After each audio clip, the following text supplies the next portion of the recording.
When you are beginning a conversions campaign, the way that you need to actually begin this campaign is with the pixel add to cart. Why? Because what happens here, guys, is that Facebook is going to start gathering data. And even though these people, a lot of them have not purchased and they just added to cart, it is enough data for Facebook to understand what your customer is like and getting you more people that are more likely to add your items to cart. I want to go over a little bit on the subject of, very important, conversions. Conversions are exactly what they are trying to communicate with the word conversion. Means completing an action. A conversion by definition is you're accomplishing a particular step. Like for example, for those of you guys that are familiar with football, like when somebody scores a goal, they convert it. Also, they have something that they call the 2-point conversion, which, they try to get in there and score an extra 2 points. Converting is the action of accomplishing a particular goal that you had set yourself to accomplish. That's what you wanted to do. So for example, in the case of an e-commerce brand, you're trying to convert and generate sales. You're trying to get people through a funnel, whatever that funnel is, whether it has 1 step or 10 steps or 100 steps, and make them into a customer. That's what a conversion is. So if you're trying to generate leads, that's your conversion, generation of leads. If you're trying to get people to view your website, that's also a conversion. If you're trying to get people to send you messages, that could also be a conversion. So you know what I mean? Like conversion is anything that you're trying to accomplish happening. Whenever that person drops out and doesn't complete the flow, they are not converting. So what you're doing when you select conversions campaigns, which is the final column on the actual objectives setup, is that you're trying to get them to accomplish a particular action that you're looking for. So this is something that we're going to be using a lot.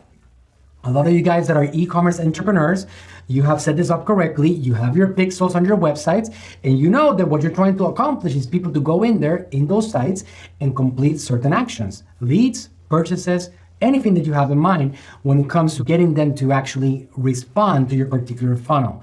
So when we talk about conversions, basically it summarizes in 3 separate things: conversions, catalog sales, store visits. They are all different conversions. For example, store visits, it goes without saying, it's literally people visiting your store. If from Facebook or Instagram or Messenger, you actually get somebody to show up in your store, you have converted on the action of getting store visits. Whether they purchase from you or not, it doesn't matter. They visited your store. They are there, probably buying stuff from you. That's a conversion. Very important. Also, catalog sales.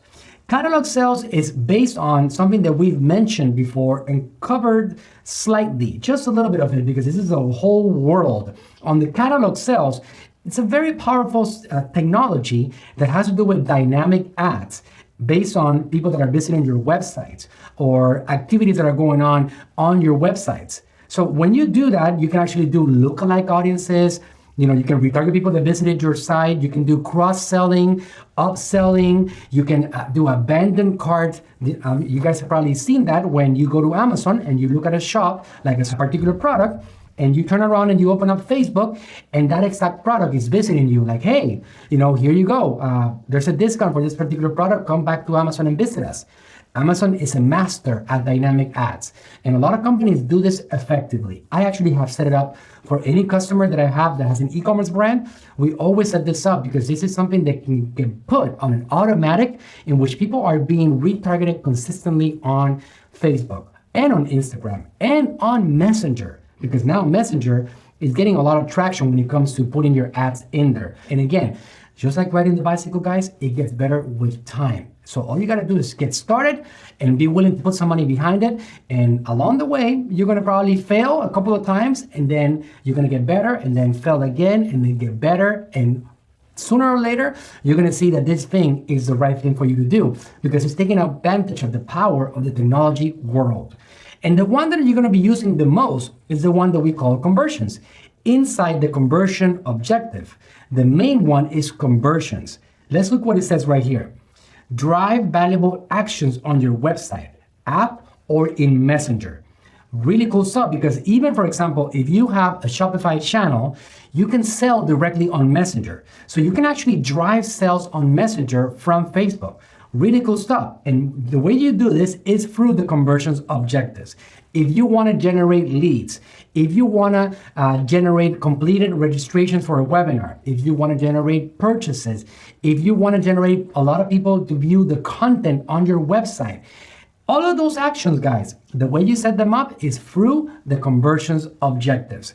Once you go in there, all you got to do is select your ad, and then it's going to start optimizing for that.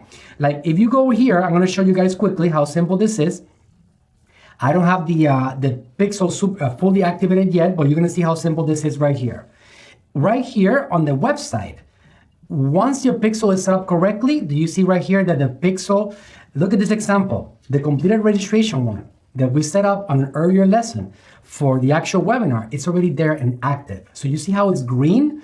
When I select this option right here on my ad set level, meaning my audience, Facebook is going to optimize my ads to get me as many completed registrations as possible, because that is what I actually decided and I told Facebook that I wanted to accomplish from my ads. So if you see right here, there's other options. View content. This one is on red right now because it's not set up correctly, because I haven't put it in there correctly. I'm just using this for demonstration for you guys. Let's look at another one. Search, add to cart, add to wish list. Initiate checkout. If you guys don't know, for example, you know how Amazon has this big wish list thing. Well, most of the shopping carts out there, OpenCart, Magento, Shopify, you can set up an option for people to add your items to their wish list. So when you do that, you can actually optimize for that. Initiated checkout, that's a conversion. It doesn't mean that the person completed the purchase, but now you can measure people that are initiating the checkout. Let me give you one tip about this. When you are beginning a conversions campaign, the way that you need to actually begin this campaign is with the pixel add to cart. Why? Because what happens here, guys, is that Facebook is going to start gathering data. And even though these people, a lot of them have not purchased and they just added to cart, it is enough data for Facebook to understand what your customer is like and getting you more people that are more likely to add your items to cart. Along the way, as the pixel gets seasoned and better and understands your audience better, you're going to go in here and this same campaign and you can eliminate add to cart and you can go to purchase. And now Facebook is going to re-optimize, and instead of adding to cart, it's going to optimize for purchase. Why is that? Let me give you an example. If 100 people add your item to cart, if you're good at it, 20 of them actually purchase your item.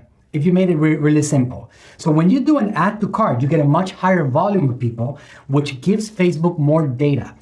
Just for your information, until Facebook doesn't have at least 50 conversions, they don't start generating good data to use with your audience. So you want to shoot for getting 50 conversions or whatever action on purchase, on lead generation, on view content, on adding to cart, whatever it is, guys. 50 conversions starts giving Facebook the data that they need to now go out there on their media platform and find people that are more likely to engage with your brand and buy your products. So you want to shoot for that. So the way that you start a campaign always, again, one more time that I'm going to tell you, is with an earlier step on the funnel.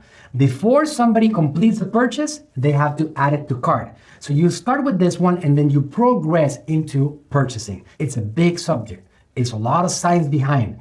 And you have to, little by little, take baby steps to understand it more and more how to use it. But the more that you understand it, guys, the more that you get how this works, the more results you're going to accomplish. Just like everything else, the better that you are at basketball, the better that you are at running a bicycle, the more that you can actually accomplish on it. It's as simple as that. So start slowly if you're new at this and just get something done. Make sure the pixel is there, make sure it's running, and start running some campaigns at a higher funnel step. Like, for example, adding to cart, and down the line, you can optimize for purchasing.